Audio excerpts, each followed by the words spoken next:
Alright, good afternoon everybody, it's Jay again, and I don't know how well this video will turn out because I have the sun behind me and I can't really see the screen, but I hope it turns out pretty good.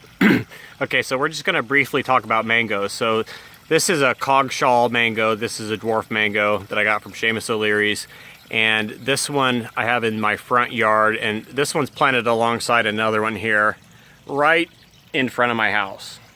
You see this here? Well, I'm not really worried about them getting too tall because they are dwarfs, and I'll keep them underneath the roof. But what I wanted to talk about was the yellowing of the leaves and the defoliation that occurred recently on this mango tree. So just recently, and what are we in, September? So last week, couple days ago, this thing completely defoliated. So he had a whole bunch of leaves filling the midsections there. See where the ribs are now? And what those were last year's leaves. And they had a little bit of winter damage on them, as they often get, but he just now shed those leaves. So a person would look at that and they'd be like, oh no, and freak out and worry that they're doing something wrong, or the tree's going through stress, or mainly what I get is that they've overwatered the tree, okay? But what occurred on this one was, okay, so those leaves were last year's leaves. He was done with them anyway, and so they were completely pale yellow. And so what he did was was sapping all the nitrogen out of those leaves now, because he's done with those leaves and he wants to put on a new flush of leaves, and he needed the energy for that. So what he did was he took the last week or so to draw all, well, there's one left on here now. You can see this one here. That's what they looked like. Let me pull this one off real quick. There, I don't know if you guys can see that, but see, it's turning pale yellow. It's got a few of those winter burn spots, nothing to worry about on that.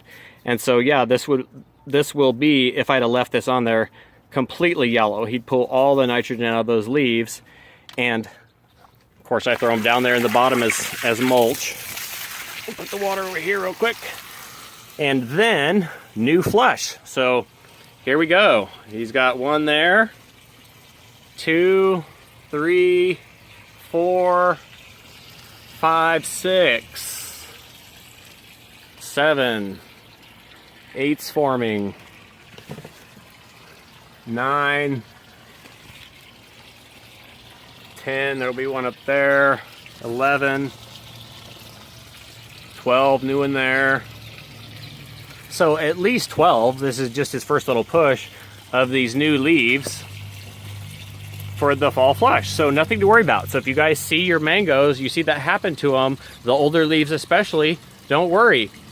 It's not a problem with the tree. He's just, like I said, he's just sapping that nitrogen so that he can put them into his new growth now that it's fall. And I'm sure this one will probably do the same thing, although it did it earlier. You see how it's kind of ribbed now, but he's filled back in. All that stuff's new. A lot of this growth is new. So yeah, a little note on mangoes there, guys. Hope that video turned out okay. Have a good one.